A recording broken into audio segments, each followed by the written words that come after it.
First language lessons for a well-trained mind, level 3, and this does have a student workbook. I do not have it. I use it with my first daughter, and this time I'm deciding not to use it with my second one. I might change my mind in a few weeks as we go through it, but for now I'm choosing not to use it just because I don't want to spend more money on it, and it seems like for the most part I'm able to just improvise and have her do like the writing assignment separately. So if you notice, the first thing, it does lay out the lessons very clearly. I love the layout of it. And so if you look through it, you'll see that there are about 100 lessons, actually 89 to be exact. So 89 lessons, that turns out to about 2 times a week. We do it 3 to 4 times a week. So we pretty much almost do it daily for each of our school days, but you don't have to. And then they also have some extra lessons in the back. Some focus more on like writing, some focus more on addressing envelopes or copying a poem. So there's just a few extra lessons if you want to use them. And they pretty much emphasize dictionary skills and then writing letters. They also have oral usage lessons, and these are all like the extra, so you can use them, but you don't actually have to use them. So the last time we did it with my other daughter, we picked and just chose the ones that I thought would be important for her to know. Otherwise, I think the 89 lessons is plenty for the whole school year. So I'm going to show you what it looks like inside. There's obviously things that you can read as a teacher just to know like what they expect and what it should look like, but I'm going to jump straight into lesson 1. So this is what lesson 1 would look like. Typically they tell you specifically what to say, which I love because the first time I ran through this, I honestly have never diagrammed sentences, so I had no idea what they were talking about. So it's really nice that they told me what to say and what to expect, and even like the student should say this. It gives you a better idea of what to expect from your own child. So for example, in lesson 1, it tells you to open exercise 1 of the workbook, which is what the student would have, and copy the title, and it gives you the title of this book. I just had her do it on a separate sheet of paper, so I basically just told her to like copy down the title. We talked about the author, exactly what they wanted us to do, but I think on their sheet, there's a lot of papers that were kind of just blank with lines on them where they would fill it in, and so then I thought I'm just going to use a notebook for this whole book and see how it goes. They always give you like an optional follow-up for the most part. I can't remember exactly, but for most lessons, at least as far as we got to, there's definitely optional follow-ups, and they're usually activities and little things that you can do to make the lesson more enjoyable. They also have dictation exercises. Sometimes I use them as dictation, sometimes I use them as copy work. That way I just get a mix of both, and I feel like that really helps each of my children. So here is lesson 2. Notice again what the student should be saying and then what you should be saying. And even the workbook, it tells you specifically what their workbook shows so that you're actually seeing it from your end. I do really wish that they had like a little picture of the workbook inside of here. That way it would just make it a little easier to follow through, but it's honestly just such an easy curriculum and really, really straightforward. So they learn what a noun is, and they again tell you what the student should say. They have them memorize the definition of a noun, and they have different activities when they learn about nouns and proper nouns versus improper nouns. They have them like sit down and stand up depending on what you're saying. So it makes it really enjoyable, and there's movement in it. So I absolutely love that. Now when it comes to, there's so many things I want to say about the different lessons, but when it comes to the writing, so here's what I do. This is what the workbook would look like, and the child would have to circle the word that is a plural. Obviously I can't photocopy this because it's already, the answer's already in there. So I do several things. I either will photocopy it and then just take out the word and have her write it in as I read the sentence. That's one way to do it.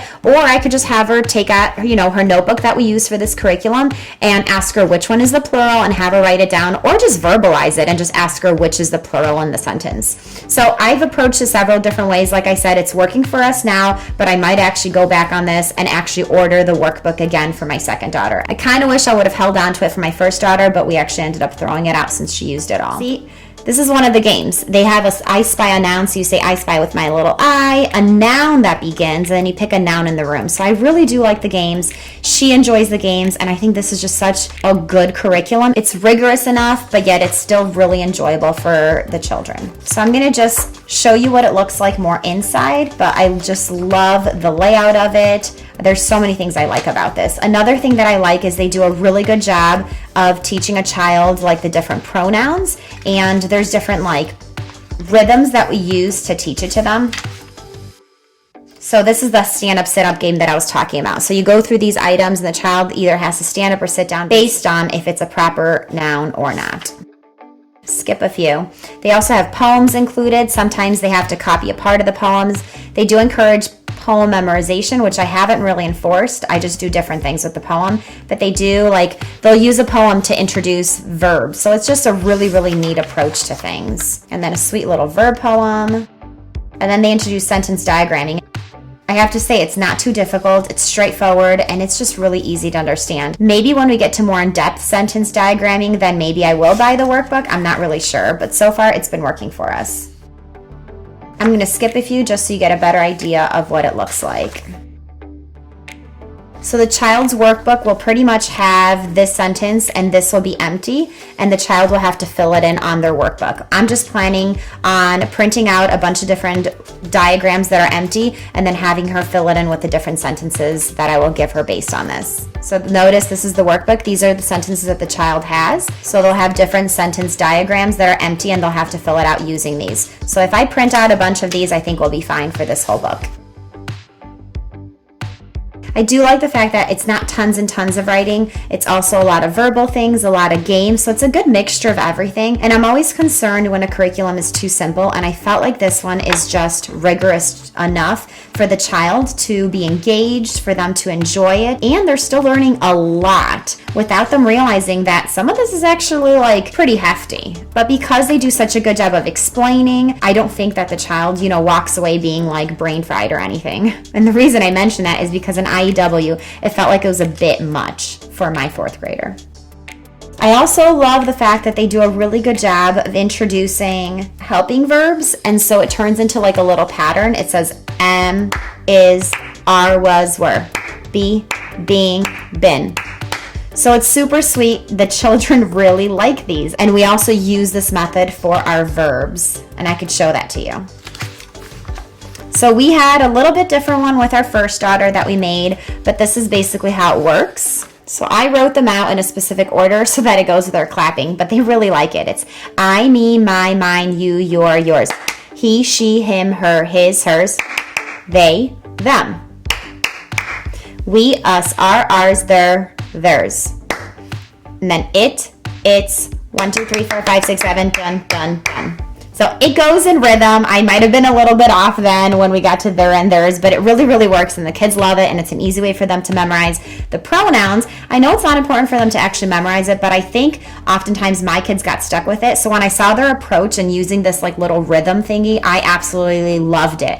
And I try to do this when they're struggling to memorize just random things that just aren't quite clicking. This is actually one of the workbook pages that I have from my other daughter. I kept it because I love when they hold on to resources that they've created. So she created her own sheet of pronouns, and that's one of the activities that they ask you to do, to draw a picture of like yourself, and then you label it I, me, my, mine, because those are the pronouns you can use to replace like yourself with.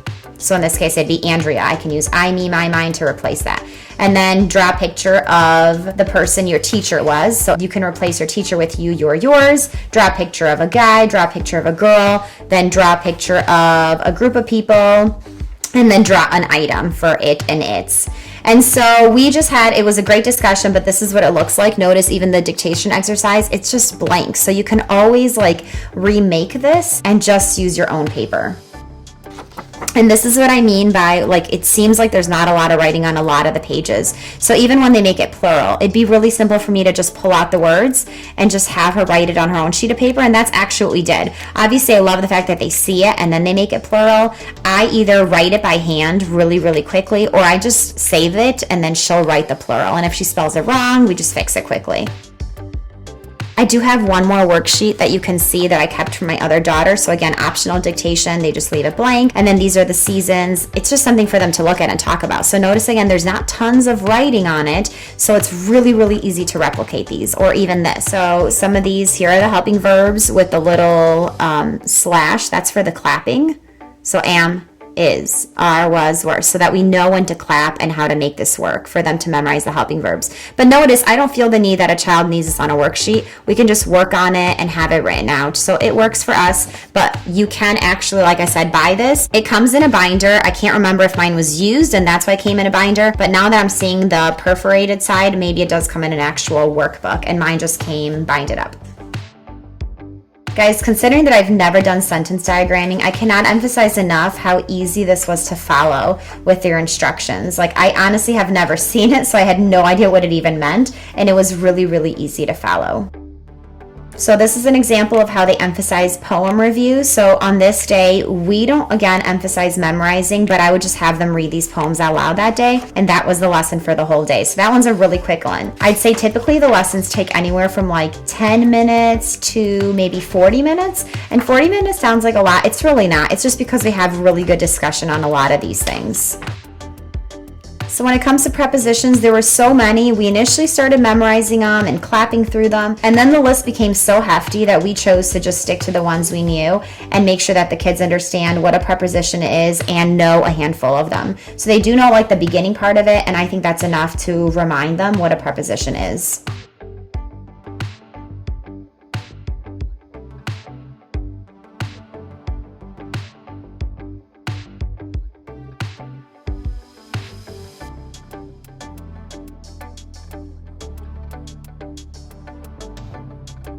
So this is towards the end. I believe this is lesson 88. Notice they are fully diagramming, and again, they've done baby steps to lead all the way to here.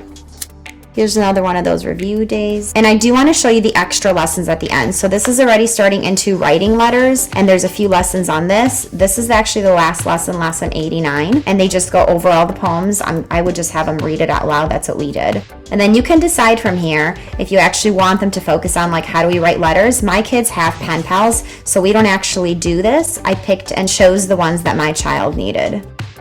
And then these are dictionary skills. Again, some people already cover them before 3rd grade. Some people don't cover them at all. But this is if you want your child to know how to use a dictionary, they just guide you through like alphabetizing and figuring out how to use it. And the last section is oral usage. Again, pick and choose if your child can benefit from this. I do have to say, as I'm showing you all this, I actually ended up going back to this curriculum. My daughter was using the good and the beautiful when we started 3rd grade. She's currently in 3rd grade right now. So the first few weeks we started using the good and the beautiful, and I felt like it was just too sloppy all over the place, and I went back to this one because we absolutely loved it when my oldest was in 3rd grade. So it works for many children. Obviously, choose the one that works best for your child. So in the back of the book, they have sample schedules. They tell you that there's 180 days in this typical school year, which is 36 weeks, and this book contains 89 lessons, and they contain 3 optional sections, which is 7 lessons for writing letters, 7 for dictionary skills, and 7 for oral usage. And so they give you several options for scheduling. You can do just the 89 lessons alone, which turns out to be 2 a week with a few weeks being a 3rd lesson. But again, that's super, super simple because I feel like most curriculums do a daily language arts. So this was just enough. Or you can do the entire book and do the optional end units, or you could also, again, add things in. And then they also give you different options. I actually don't follow any of the options they give you just because, like I said, I do 4 a week, but with my other daughter, my older daughter, we did 3 a week. And at the end, we just chose which ones we wanted to do from the optional lessons. And there you have it, First Language Lessons, Level 3. Make sure you grab the workbook if you don't want your child to just be writing on empty sheets of paper or having their own little journal. It's obviously easier the first time around to have the child workbook, but the second time around, I'm really enjoying not having it just because I saved some money. Don't forget to hit the like button, comment below, and don't forget to subscribe for future videos. Thanks for watching.